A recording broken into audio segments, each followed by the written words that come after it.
Yo, jumpa lagi bersama kami di Bocor Halus Politik yang hadir live hari ini. Ya, kita melihat ya demonstrasi yang begitu besar dan makin ramai ya di berbagai daerah gitu itu muncul bergelombang ya Pram ya? Bergelombang gitu. Masa yang dari Jogja itu juga sudah mulai tiba di Jakarta ya. Kita lihat ya mahasiswa gitu. Dan di tengah demo tadi juga di DPR yang makin ramai itu ada tokoh-tokoh seni gitu ya, tokoh seni, terus juga akademikus dan lain-lain. Artinya memang ini demonstrasi yang berasal dari berbagai kalangan. Semua elemen kayaknya hadir ya. Betul, tidak dituduhkan dari kelompok pendukung yang kalah gitu kan. Tidak ada sekat-sekat sekarang. Betul. Nah, salah satu yang muncul gitu ya dan menjadi pusat juga itu adalah Reza Radian, ya kan, itu dan dia juga cukup berbicara. Kita lihat tampilannya ya, cuplikannya ya.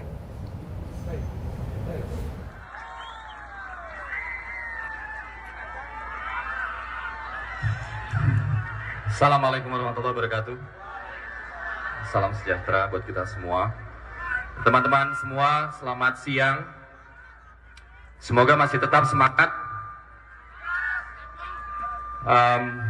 Saya hadir pada hari ini karena sesederhana saya selalu cenderung berhati-hati dalam mengambil sebuah sikap. Saya tidak pernah mau ikut dalam kontestasi politik. Saya tidak ikut campur dalam urusan pemilihan dan lain-lain. Atau jadi kubunya siapa adalah hal yang paling saya hindari.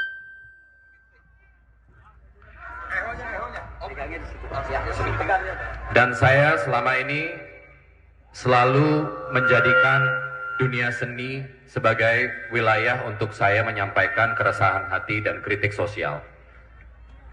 Tapi hari ini saya sudah tidak bisa lagi berhenti diam. Saya tidak bisa tidur tenang di rumah.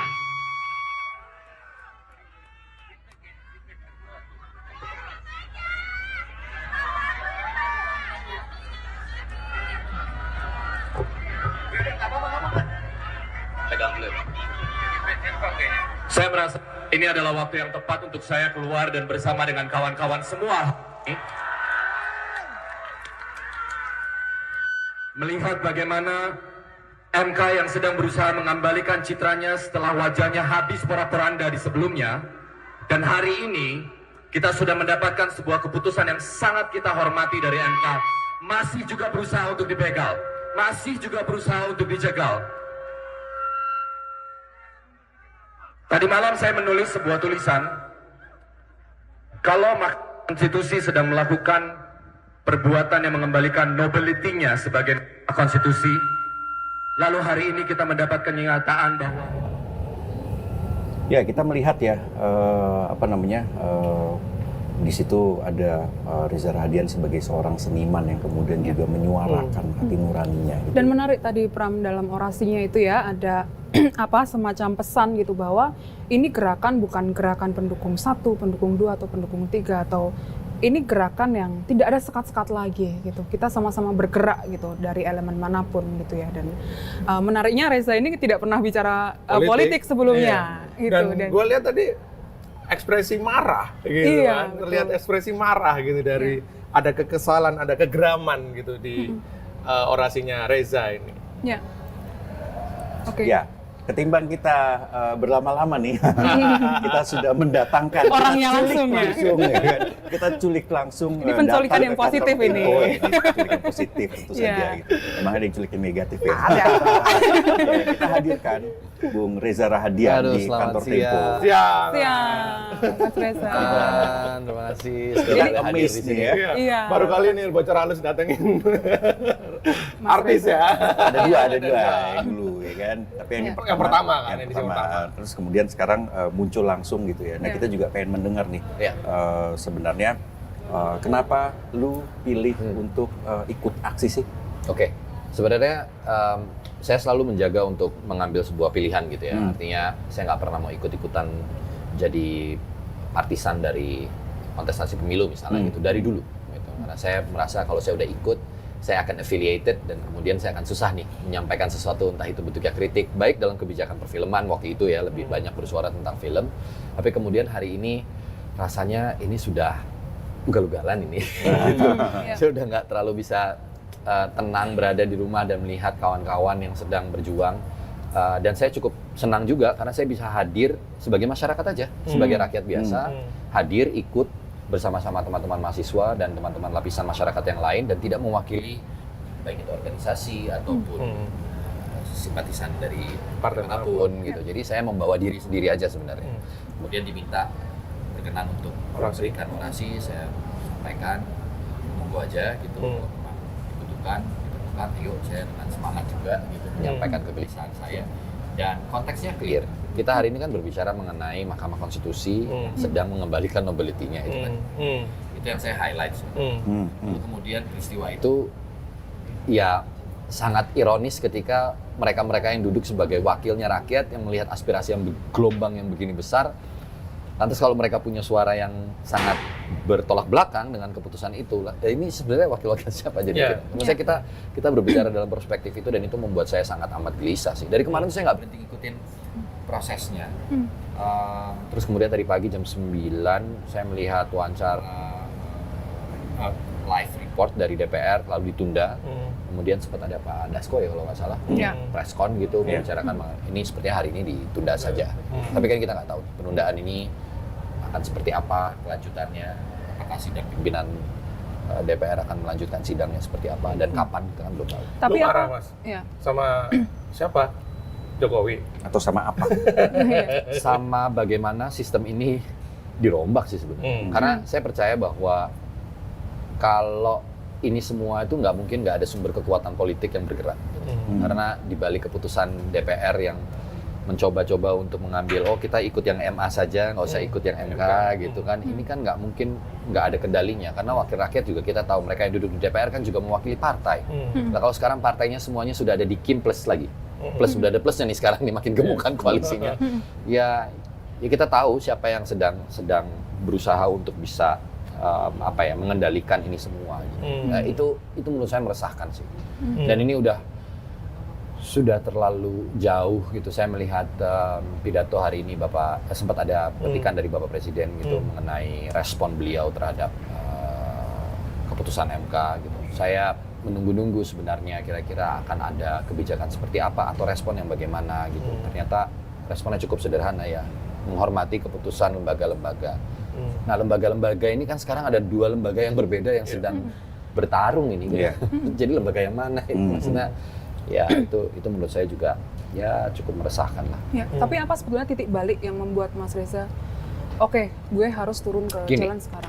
Ini di luar apa yang terjadi hari ini ya. Buat saya ketika sampai pada titik yang tertinggi saja, lembaga yang menaungi dan berbicara melindungi dan garda terdepan Undang-Undang Dasar saja bisa seperti ini. Lantas ke depannya, kita kan punya pemimpin baru yang perlu kita kawal bersama, perlu kita jaga-jaga bersama gitu. Artinya kita sudah menghormati nih, kita sepakat keputusannya ya sudah, kita menghormati, kita akan punya pemimpin baru. Tapi cara-cara pengambilan kebijakan, penentuan kebijakan-kebijakan publik yang akan muncul, kalau dengan hari ini saja kita bisa melihat realitas yang seperti ini, terus ini wajah kita 5 tahun ke depan ini minimal akan seperti apa nih? Kalau semuanya bisa diobrak-abrik kayak gini kan repot. Seperti apa kira-kira dalam bayangan lu? Ya percuma kita jadinya punya wakil rakyat kalau semuanya akhirnya nggak ada yang menjalankan fungsi dan tugas pokoknya seperti bagaimana dimandatkan gitu. Saya juga ya saya nggak tahu demokrasinya masih ada apa enggak ya. Iya. Lu nggak takut Mas begini-begini? Maksudnya sangat jarang ya, nggak banyak. Katakanlah begitulah, public figure yang mau speak up soal stand politiknya gitu. Kalau beberapa alasan karena mereka takut misalnya kehilangan job kehilangan job macam-macam. Ya resiko ya maksudnya ya. Ini lu sudah siap ya? Ya harus siap. Maksudnya kalau soal kehilangan pekerjaan atau apa ketakutan yang lebih kepada sifatnya ranah pekerjaan yang saya geluti gitu sebagai seorang aktor. Walaupun saya yakin teman-teman film dan seniman-seniman juga punya suaranya sendiri-sendiri gitu ya, yang mereka juga beberapa diantaranya turun hari ini juga gitu. Mungkin nggak ada sih. Nah, saya nggak merasa ada yang perlu ditakuti kalau memang negara ini menjunjung tinggi nilai-nilai kebebasan untuk berpendapat gitu ya. Ya apa yang harus ditakuti, dan sebenarnya kan yang sedang disuarakan ini bukan mengada-ngada, bukan digerakkan oleh satu partai politik tertentu atau digerakkan oleh kelompok tertentu atau mewakili paslon tertentu, juga enggak gitu. Jadi ya ini gerakan masyarakat, karena masyarakatnya resah, gelisah dengan keadaan ini, bergerak, kan itu aja. Jadi saya jujur nggak punya ketakutan yang bagaimana ya terhadap situasi terhadap apa yang saya lakukan hari ini, karena saya juga saya punya hak. Saya punya hak bersuara, saya sebagai rakyat, saya nggak mewakili manapun gitu, saya hanya membawa diri saya sendiri, ya saya bersuara aja. Dan mudah-mudahan dengan melihat reaksi hari ini bahwa sidang itu ditunda, ya harusnya sih, kalau saya masih harus percaya gitu, mudah-mudahan sih hati nuraninya terketuk semua ya, jadi akal sehatnya balik lah gitu. Lu masih percaya? Sulit tapi mencoba aja. Tapi kalau kita lihat dari pidato tadi, seperti ya tadi kata Rikang, ada kemarahan dan seperti ada luapan yang kemudian disampaikan yang kalau kita baca tuh kayak tertahan gitu. Apakah itu sebetulnya yang tertahan selama 5-10 tahun ke belakang yang tidak terungkap? Banyak yang tertahan dan banyak yang tidak terungkap. Apalagi kan saya tuh kan nggak punya sosial media ya. Saya kan tidak ikut-ikut main sosial media gitu. Jadi sebenarnya saya berbicara tuh biasanya ya di forum-forum entah podcast atau apa gitu. Dan itu sangat jarang sekali saya muncul gitu. Biasanya kemunculannya juga kalau nggak promo film atau berbicara tentang film. Tapi berbicara di luar itu sangat bisa dibilang sangat jarang. Tapi ya karena sudah menumpuk, dan kok ya tiba-tiba ada yang seperti ini gitu, ada momentum seperti ini, di mana saya jujur saya orang yang sangat berbahagia ketika MK berani juga mengambil keputusan seperti ini. Saya salah satu orang yang merasa I think this is the time di mana kita punya satu Mahkamah Konstitusi yang sedang mengembalikan citranya, kan itu. Dan itu kita punya harapan yang besar. Tiba-tiba hal ini yang terjadi, ya saya merasa ini saya nggak bisa bertahan hanya untuk tenang, diam, dan tidak melakukan apa-apa, itu aja sebenarnya. Ya, ini tadi belum menjawab juga nih. Lu punya kekecewaan nggak sih selama katakanlah 5 tahun atau 10 tahun terakhir? Ada. Seperti apa kekecewaan? Ya, dari urusan keputusan politik sudah banyak yang menjawabkan. Mulai kemarin kita tahu bagaimana proses MK kemudian mengambil sebuah keputusan yang ya itu kayaknya udah jadi pengetahuan publik yang sangat sudah diketahui orang banyak. Itu tentu menimbulkan kecewaan. Kemudian kalau dari sektor aku sendiri di mana aku bekerja gitu ya di perfilman, kita juga punya banyak harapan-harapan yang sebenarnya ada beberapa yang tidak tersampaikan dan tidak terjadi di 10 tahun atau 5 tahun terakhir inilah minimal gitu. Ya saya rasa semua individu akan punya versi kekecewaannya masing-masing. Kekecewaan saya terhadap bagaimana kemudian kita berharap film bisa menjadi kekuatan diplomasi budaya yang kuat. Kita juga belum sampai ke titik itu di luar hal politik yang mungkin lebih besar gitu. Tapi kita melihat bagaimana aturan-aturan yang ada, lahirnya Omnibus Law, kemudian bagaimana KPK diobrak-abrik, pelemahan KPK, ini kan peristiwa-peristiwa yang sayangnya terjadi di periode 10 tahun terakhir. Bahkan sampai titik di mana saya merasa teman-teman yang selalu menyuarakan suara mereka di Kamisan misalnya, 10 tahun ini apa yang sebenarnya terjadi, kan juga kita nggak punya titik terang juga. Ya itu seperti sudah agenda tahunan gitu loh Mas. Agenda setiap ada pemimpin yang baru, Kamisan akan berjalan dan sudah itu lagi. Salah satu kekecewaan publik yang juga agak besar sebenarnya adalah ketika presiden gitu ya menjalankan politik dinasti.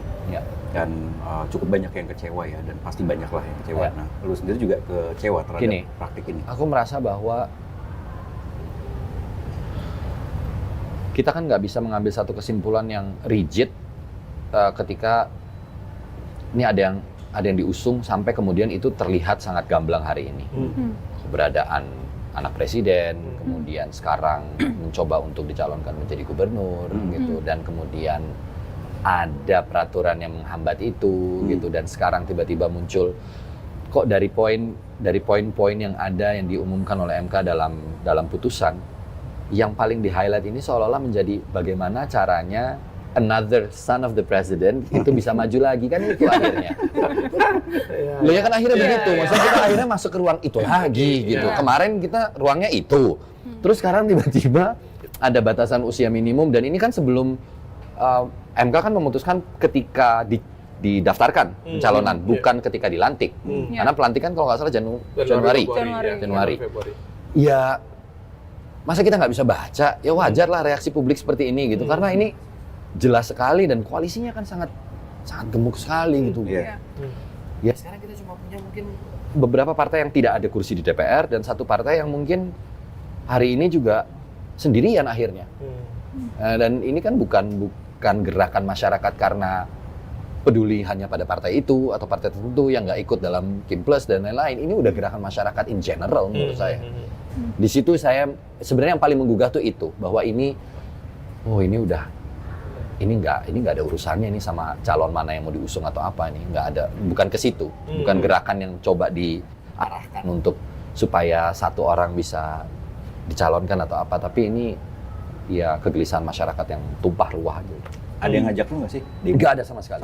Nggak ada sama sekali yang mengajak. Nggak ada teman-teman yang maksudnya yang dorong-dorong atau ayo dong res, turun dong res, atau ikutan dong sama kita, itu nggak ada sama sekali.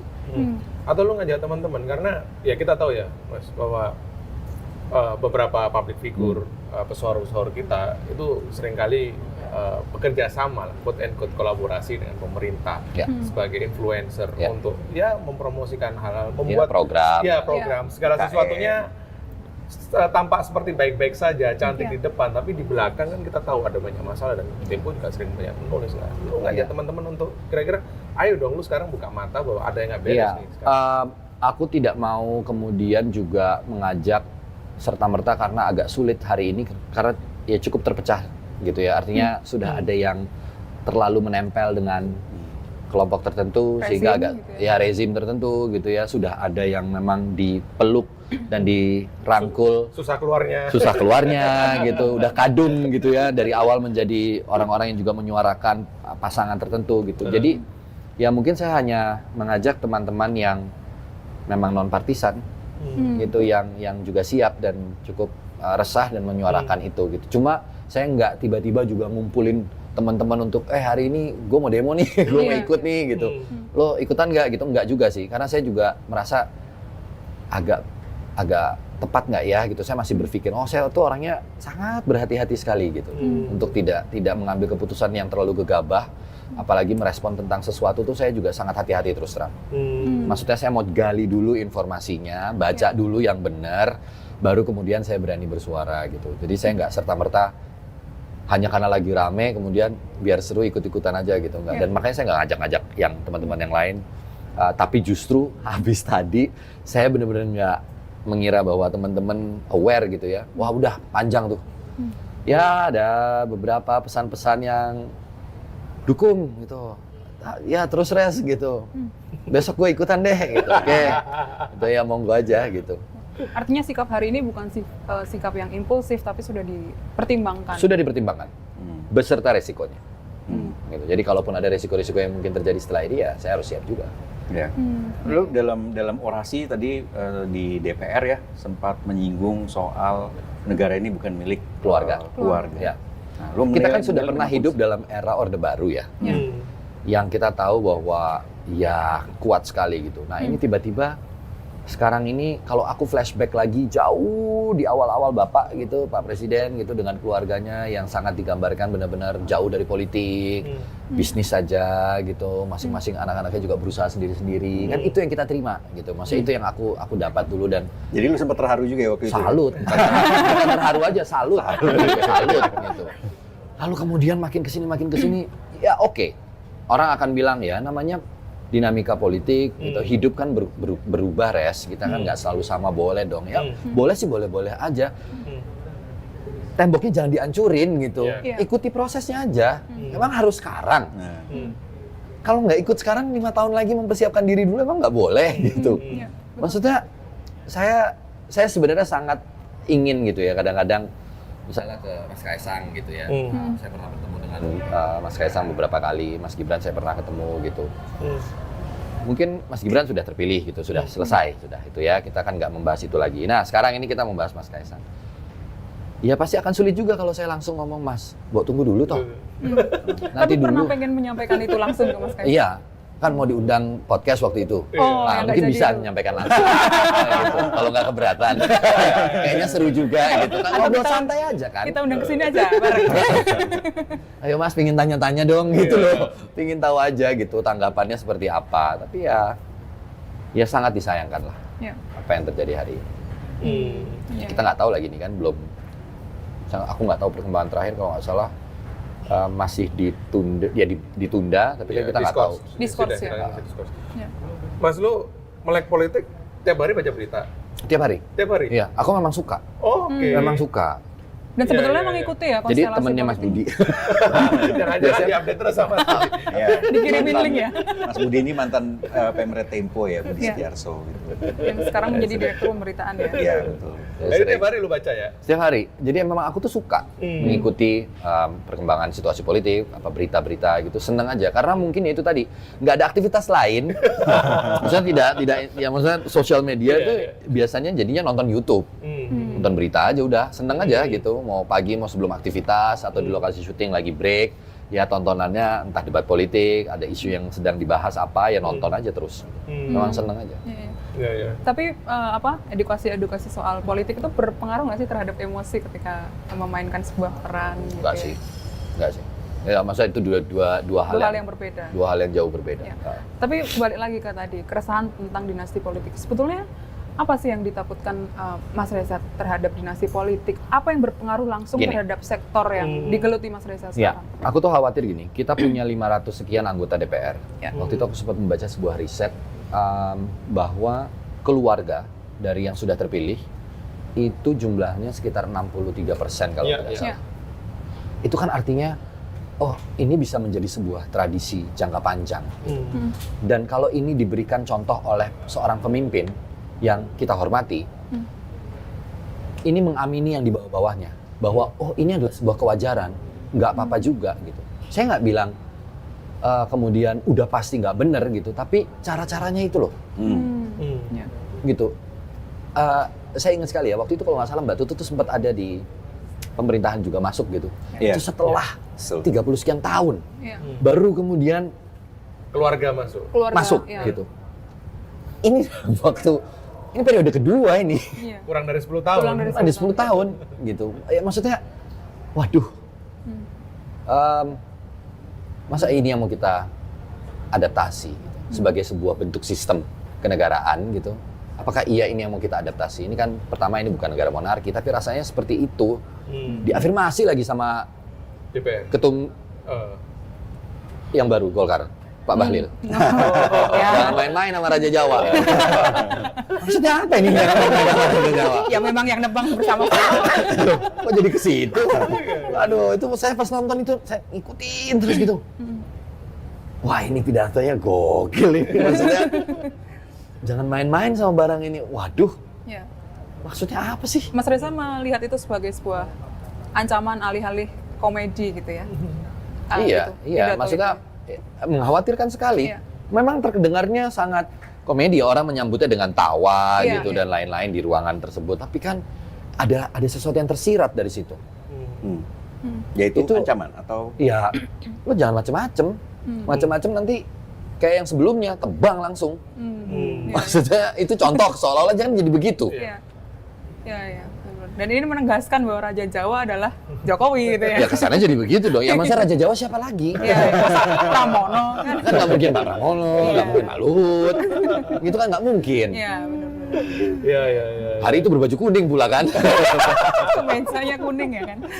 Jadi lu sebenarnya menyimpan kekecewaan cukup besar ya terhadap rezim ini ya kalau lihat dari penjelasan Gini, tadi. saya orang yang dari awal sangat juga merasa bahwa wah kita punya hope memiliki figur presiden seperti Pak Joko Widodo yang lahir bukan dari elit, bukan kelompok elit. Tapi ketika kemudian situasi hari ini seperti ini, tentu saya punya rasa kekecewaan. Secara langsung ini saya sampaikan. Maksudnya ya tentu ada. Lu kan punya banyak kesempatan ya sebenarnya, Mas. Interaksi dengan misalnya tadi Mas Kaisang, Mas Gibran, dan beberapa kali kayaknya pernah ketemu Pak Jokowi juga kan. Pernah menyampaikan sebelum sampai hari ini ya, menyampaikan bahwa Pak, saya sebagai rakyat Bapak gitu, punya ini gitu, catatan ini. Waktu itu terakhir itu aku ketemu di World Water Forum. Oh, di Bali ya? Di Bali. Menyampaikan tentang kegelisahanku mengenai kenapa pentingnya Kementerian Pendidikan dan Kebudayaan ini perlu dipisah. Sambutannya sangat positif. Ditunggu untuk berkumpul di istana, tapi belum terjadi ya pertemuan itu. Tapi kemudian saya mendengar, ya ini rumors ya, bahwa ada satu operator yang enggan untuk kementerian itu dipisah. Karena kemungkinan seseorang ini akan duduk mengisi jabatan tersebut. Paham kita kayak. Ya, kan bocor halus. Jadi halus dulu nih. Nah, itu juga menimbulkan kekecewaan. Kayak oke, sementara objektif kenapa Kementerian Kebudayaan perlu berdiri sendiri kan saya punya argumentasi tentang itu. Kenapa sih harus sendiri? Kenapa sih nggak digabung aja gitu? Saya kan bicara dalam spektrum yang saya geluti aja dulu. Saya juga nggak nyebrang kemana-mana kok ngomong politik itu. Masih dalam ranah-ranah yang sangat dekat dengan dunia film. Selama ini sih begitu dan saya sampaikan. Ya, kita akan melihat dulu situasi terkini ya. Di luar gedung DPR dari reporter Tempo. Lihat kondisinya, ini sudah ramai sudah ramai ya, sudah mulai berada di depan gitu. Ya ini mungkin mulai lempar-lempar ya. Ya para pendemo sebaiknya tidak usah lempar-lempar, tidak usah merusak gitu. Oke. Di depan gedung DPR sudah ada wartawan Tempo, Maharso. Baik, selamat sore Mas. Di studio selamat bisa mendengar suara saya dengan jelas? Iya, jelas. Baik, sahabat Tempo melaporkan dari depan gedung DPR MPR. Rombongan mahasiswa sudah mulai masuk ke wilayah depan gedung DPR sejak pukul 12.30. Tadi diawali oleh mahasiswa dari Universitas Muhammadiyah Jakarta, kemudian diikuti juga oleh rombongan dari BEM Universitas Indonesia dan diikuti berbagai universitas lain seperti Universitas Negeri Jakarta, Universitas dan universitas yang lain. Tentu banyak sekali di sini seperti di sini juga banyak aksi mahasiswa yang kemudian awalnya bergerak menuju ke depan pagar. Tadi saya cukup terjebak di depan pagar gedung DPR. Awalnya cukup kondusif, teman-teman menyampaikan aspirasinya. Namun kemudian ketika ada peringatan begitu dari pihak kepolisian bahwa perlu menyampaikan aspirasi dengan damai dan seterusnya, beberapa mahasiswa dan pendemo begitu masa aksi kemudian menimpali kepolisian dengan meneriakkan kata pembohong dan sebagainya. Nah, aksi kemudian pecah ketika beberapa mahasiswa kemudian membakar ban, kayu dan juga melempar beberapa barang begitu ya ke dalam gedung DPR. Kemudian beberapa mahasiswa juga berhasil memanjat ke pagar dan kemudian duduk di atas pagar begitu. Dan beberapa waktu terakhir, 30 menit terakhir, salah satu pagar di gedung DPR berhasil dijebol oleh teman-teman aksi, teman-teman pendemo, tapi kepolisian langsung menambahkan pengamanan kemudian sehingga mahasiswa dan teman-teman aksi lain tidak bisa berhasil masuk ke dalam. Saat ini situasi sudah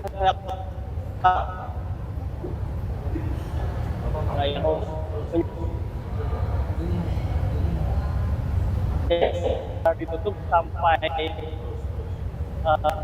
arah gedung.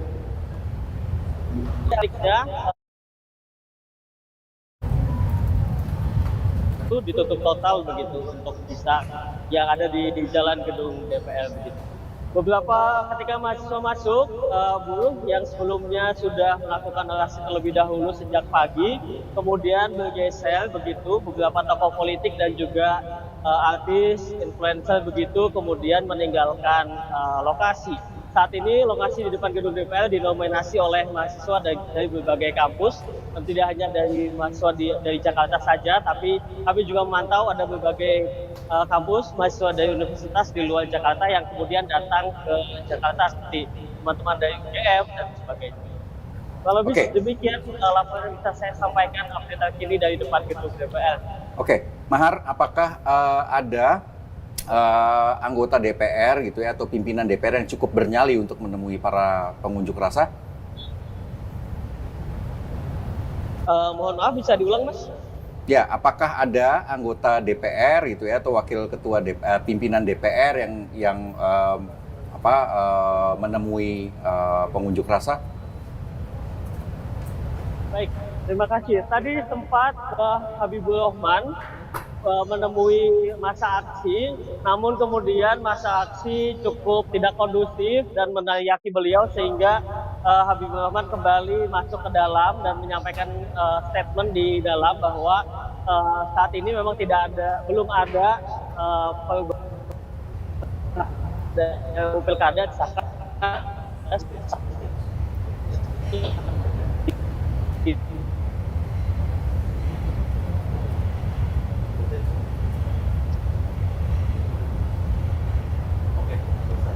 Oke, Mahar.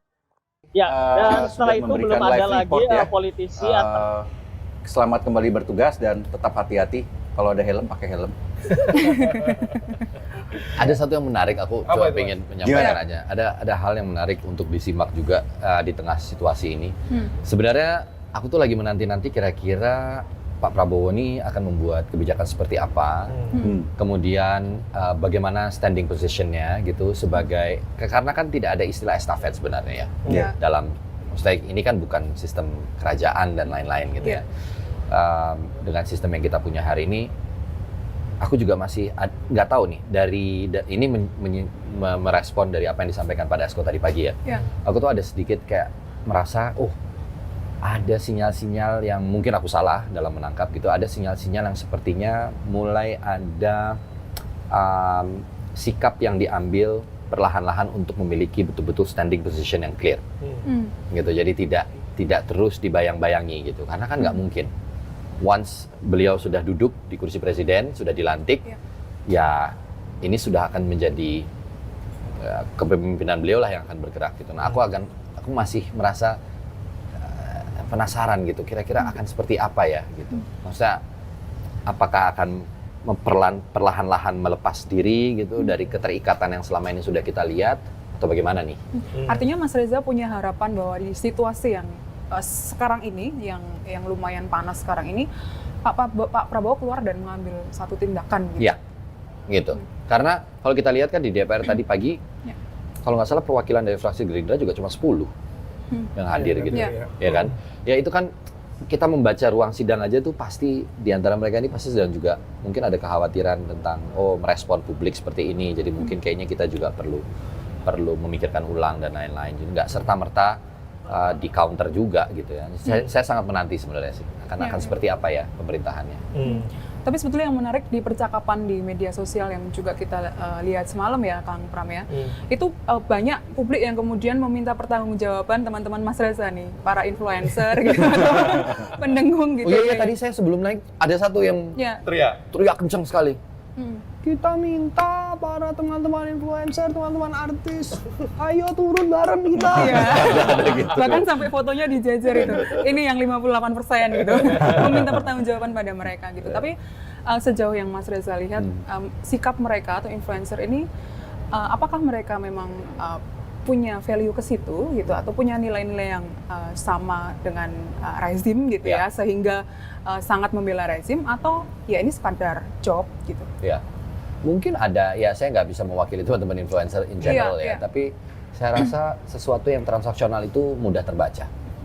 Itu ada beberapa yang mungkin memang ini situasinya lebih transaksional, ada yang memang betul-betul memilih karena memang hati nuraninya dan nggak apa-apa juga, itu kan kebebasan memilih gitu ya. Ada yang memang karena merasa bahwa enggak, ini pilihan yang tepat bagi saya gitu ya, silahkan aja gitu. Dan itu terlihat kok. Kalau saya sih bisa merasakan mana yang betul-betul karena hati nuraninya mengarah ke sana gitu, lengkap dengan segala kelemahan dan kelebihan yang dimiliki. Tapi ada juga yang sifatnya memang purely transaksional aja gitu. Lain di bilik, lain di hati gitu. Kalau dalam kita melihat ya seperti IKN ya, gitu kan presiden mengundang dan itu kritiknya cukup deras ya terhadap para influencer. Dan lu sendiri melihatnya seperti apa pada persoalan IKN ini? Kita saya kan sempat diundang 17-an sebelumnya. Saya melihat IKN ini seperti satu hal yang masih terlalu dipaksakan sebenarnya. Senang melihat bahwa pembangunannya seperti ini meriah kemarin gitu kalau dari 17 Agustus gitu ya, melihat di televisi gitu siarannya, wah kayaknya sudah sangat siap.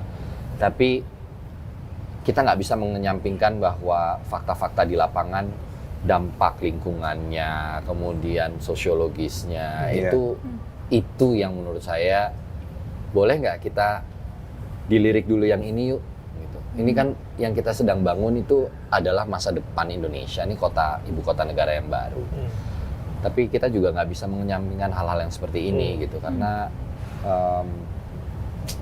ya balik lagi ya, setiap individu tuh menurut saya sangat amat berharga gitu. Jadi saya belum bisa bilang bahwa mungkin again maybe I'm wrong at the end of the day.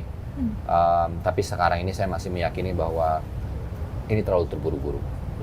Terlalu terburu-buru, serapannya juga masih belum clear. Dana yang dibutuhkan selain besar, kepercayaan investornya juga belum tumbuh. Gitu kita masih mencari-cari gitu ya. Saya juga mendengar dari salah satu teman-teman di Kementerian Keuangan bahwa ya memang belum ada. Maksudnya dana-dana yang sudah rigid itu masih belum tercapai gitu. Jadi ya kita masih nyari-nyari semua. Ada beberapa kawan-kawan di kementerian yang menyampaikan, Res, lo tahu nggak ini tuh kita ini lagi di freeze semua ini. Beberapa kawan-kawan saya di beberapa instansi kementerian itu kita lagi di freeze semua. Sekarang fokusnya tuh ke sana dulu. Jadi ya begitu kenyataannya.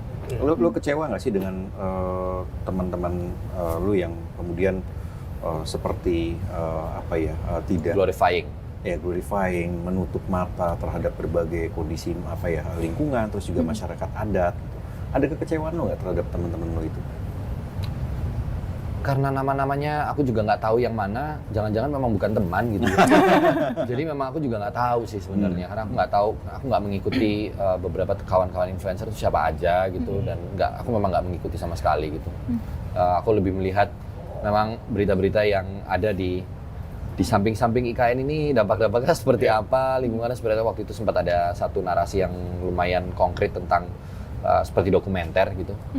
Ini loh nelayan dampaknya terhadap lingkungan ini. Kemudian ini loh teman-teman yang berada di wilayah sekitar situ, mereka sekarang merasa bahwa ini tidak menguntungkan juga untuk mereka gitu. Ada beberapa lah. Gitu. Mas, gue pengen balik ke aksi di DPR hari ini ya. Itu ada di tengah kerumunan dan sebagian besar adalah anak-anak muda, mahasiswa. Lu menyerap atau merasakan energi yang sama nggak sih bahwa mereka juga marah bahwa ini sudah pada level batas, enough is enough. Ini kan jatuhnya sudah di luar akal sehat ya. Energinya tadi sih, I mean this is my first time. Ini kan pertama kali juga aku melihat langsung gitu, berada di tempat ngeri sekali gitu. Maksudnya energinya tuh wah luar biasa lah. Makanya aku tadi sempat menyampaikan sedikit juga di ketika penutup gitu.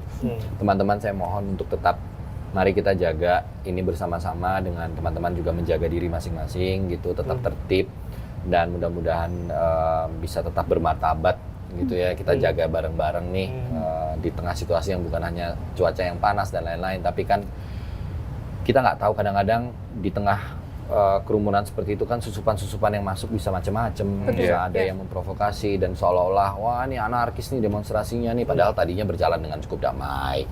Itu aja sih. Berasa banget atmosfer. Harapan lu terhadap anak muda, karena setelah 98 itu kan kita hampir jarang ya melihat mahasiswa, anak muda kemudian turun ke jalan gitu. Tapi kemudian semasif ini gitu. Kemudian 2019 kita melihat tapi ya kita tahu ada represi macam-macam sehingga gerakan itu terjadi. Nah sekarang harapan lu terhadap anak-anak muda, dengan anak muda ya, tapi orang-orang yang bisa membuat perubahan ini menjadi lebih baik? Ya mudah-mudahan, kalau harapan sih udah jelas yang paling deket dulu aja, ya nggak jadi aja diambil itu keputusan. Itu dulu kali ya, karena perjuangan mereka tuh juga nggak main-main kan. Jadi kita benar-benar sekarang mengandalkan perjuangan rakyat, suaranya suara rakyat. Mahasiswa kan mewakili rakyat. Gitu. Jadi akhirnya tumpuannya itu ada di teman-teman yang saya salut tuh ada di teman-teman mahasiswa, teman-teman anak-anak muda ini yang akhirnya kita semua, tadi saya ketemu sama ibu-ibu umur 84 tahun. Ngobrol. Kamu ngapain ada di sini? Saya mau tanya dulu sama kamu. Kamu betul-betul peduli atau tidak? Waduh, ini 84 tahun, ibu-ibu loh. Waduh. Ibu-ibunya nggak tahu kali kalau Mas Reza adalah Reza Radian. Itu saya sampai saya peluk gitu.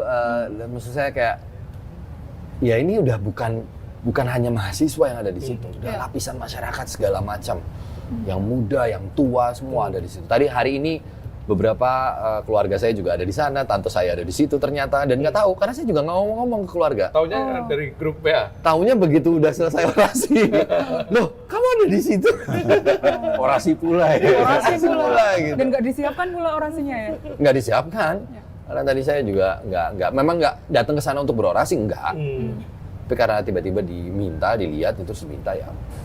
Tapi ini kan Mas Reza sudah speak up gitu. Ada nggak sih rencana untuk ikut sama-sama memperbaiki sistem demokrasi dengan langkah-langkah yang lebih maju gitu, setelah ini?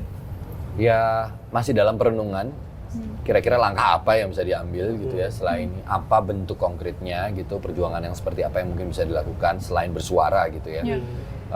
Sebagian dari keluarga atau teman-teman, sahabat-sahabat saya merasa bahwa suara itu penting untuk disuarakan. Kalau punya suara, apalagi lo punya, maksudnya lo dikenal publik dan lain-lain, penting juga sih Res gitu. Maksudnya kita sih senang gitu. Tapi saya juga nggak merasa ada kepentingan apa-apa. Artinya nggak ada kepentingan pribadi dalam kehadiran saya hari ini. Nggak sedang ingin mencari-cari sesuatu juga sebenarnya gitu. Saya sudah cukup nyaman dengan keberadaan saya di industri, di pekerjaan saya gitu ya. Semuanya juga alhamdulillah baik-baik aja gitu. Tapi ya hari ini mungkin ceritanya berbeda. Kalau lu, ini kita berandai-andai ya. Seandainya lu ketemu sama Jokowi gitu ya.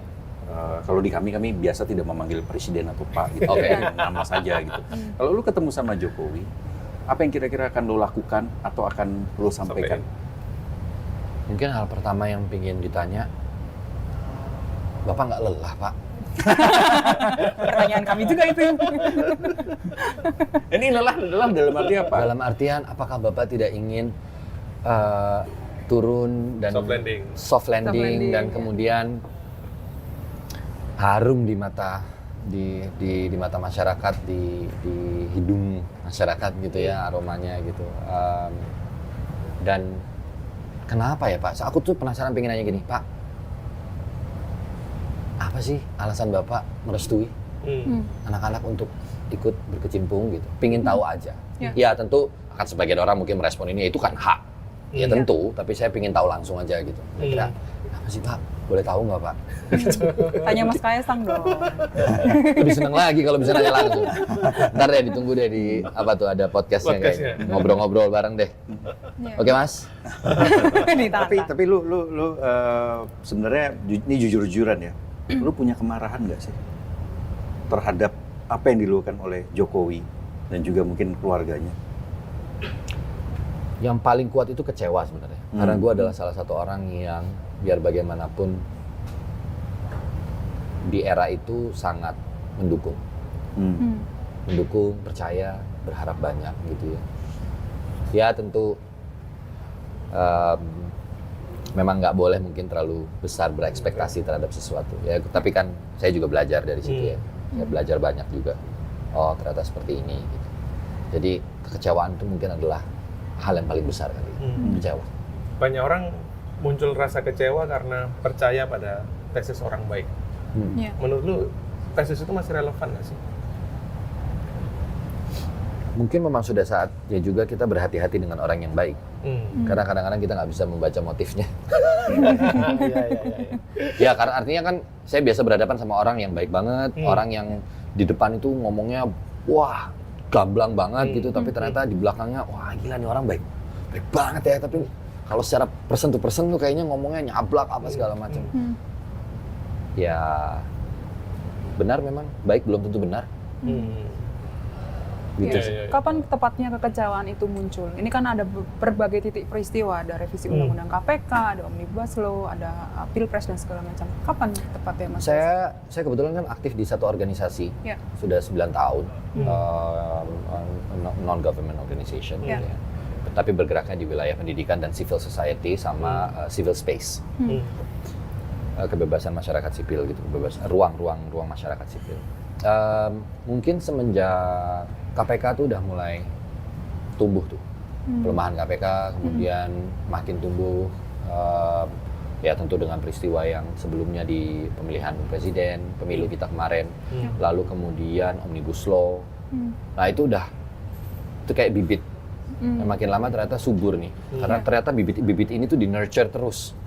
Saya pikir ini akan ada yang menghambat untuk ini nggak bisa begini terus, tapi ini sepertinya kok nurturing terus gitu dan tumbuh dengan amat sangat subur. Ya bagaimana enggak kalau memang sudah semua begitu banyak partai yang mewakili lapisan masyarakat sudah berkumpul dalam satu mengatasnamakan keguyuban dan keselarasan berpikir, kesamaan visi, yang lahir ya hari ini. Gitu. Untuk menyadari kekecewaan itu kan tentu ada akses terhadap informasi-informasi politik begitu ya. Apakah Mas Reza hanya mengikuti di media massa atau juga mengikuti diskusi-diskusi politik gitu ya? Ngikutin. Kalau justru aku tuh kebanyakan nonton lebih banyak di debat-debat politik sih. Nah, program-program yang menghadirkan banyak narasumber tuh biasanya kan ada, itu kan banyak sekarang. Nah, itulah tontonanku itu. Atau terlibat dalam diskusi gitu, meskipun tidak go public ya diskusinya, tapi atau jangan-jangan diam-diam terlibat diskusi. Diam-diam. Maksudnya di belakang itu saya sering berdiskusi langsung, bahkan dengan tokoh-tokohnya. Ada beberapa, karena saya nggak tipikal yang bersuara di depan gitu ya, di sosial media atau apa. Saya tuh ketemu beberapa figur-figur politik, bahkan yang hari ini masih sangat aktif dan menyampaikan kekecewaan saya secara langsung di depan orangnya langsung. Itu mungkin ada beberapa. Apa contohnya? Atau pada siapa juga? Iya, pada siapa? Pada seseorang. Wah, jangan dong. Bocorin itu nggak halus itu bocorin. Ya ada dan memang secara ya di bawah tanah aja gitu, gerilya aja gitu. Ketemu Pak siapa, saya mau ketemu gini-gini. Ya oke, Reza, kapan mau ketemu? Apa yang mau disampaikan? Terus kita ngomong karena memang ruangnya tertutup ya, saya merasa bisa ngomong apa aja dong. Dan saya merasa kalau memang yang bersangkutan saya boleh menyampaikan kegundahan dan kekecewaan dengan apa adanya, saya juga menunggu responnya gitu. Dan sebagian sih responnya cukup menyenangkan sebenarnya. Tapi memang pada kenyataannya agak berbeda ya, menyampaikan di publik dengan menyampaikan langsung. Ada yang tertahan ya kalau ada yang tertahan di publik itu. Gitu. Jadi ketika langsung disampaikan, kadang-kadang ada beberapa yang terjadi, tapi ada beberapa juga yang karena disampaikannya langsung, nggak ada yang dengar lah orang lain. Nggak terjadi juga. Ada juga yang begitu. Artinya hanya berhenti pada... Ya berhenti aja pada pertemuan itu. Udah selesai. Jadi hanya pemanis bibir saja itu ya? Service saja. Gitu. Kayak menahan-nahan untuk nggak apa-apa, yang penting lo ngomongnya kan masih langsung ke gua nih. Tuh. Nah ini lo kan sudah mulai menunjukkan perlawanan ya, berdasarkan hati nurani lo sendiri. Iya. Nah, kira-kira lo masih akan terus melawan seandainya kemudian DPR dan pemerintah akhirnya tetap mendorong pengesahan? Ya masih akan ikut dalam gerakan ini sih. Lo akan pantau terus juga? Apa komitmen aja itu? Oke, terhadap mereka yang belum turun ke jalan atau yang ada di jalan, apa sih harapan lo? Kalau yang sudah berada di jalan tetap menjaga situasi itu tetap kondusif gitu ya. Jangan terpancing, jangan mudah terpancing oleh sesuatu yang kemudian membuat aksi ini menjadi lebih anarkis dan lain-lain gitu. Mungkin itu satu. Kemudian kalau yang belum, saya juga mungkin bukan pada kapasitasnya membawa orang turun ke jalan, tapi kalau ada teman-teman hari ini, teman-teman saya di luar sana yang merasa bahwa ada kegelisahan dan kalian semua sebenarnya memang sedang tidak bisa tidur tenang, sedang tidak bisa diam-diam saja dan memang ada yang menggelisahkan, yuk bergerak, nggak apa-apa kok. Gitu. Maksudnya menyuarakan apa yang sebenarnya kalian rasakan itu bukan tindakan yang berdosa, bukan kemudian melawan tanpa alasan yang konkret gitu atau hanya sekedar keras saja gitu. Tapi mari sama-sama kalau memang ada yang sudah menggelisahkan bersuara. I think it's very important. Lawan terus kezaliman gitu ya.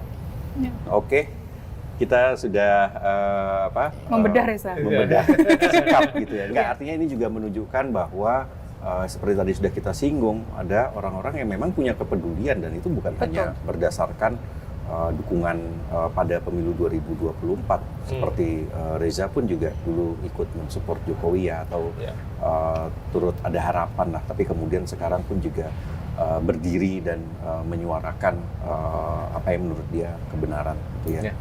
Ini keren banget, semoga bisa menginspirasi teman-teman pemirsa Bocor Alus. Ya. Thank you banget. Thank you. Terima kasih banyak. Terima kasih teman-teman di Bocor Alus. Thank you semua buat Tempo juga, terima kasih banyak. Teman-teman, tunggu lagi live Bocor Alus Politik. Kami nanti akan hadir dengan tamu lain juga yang akan semakin panas. Menggelegar ya. Kita rehat sejenak.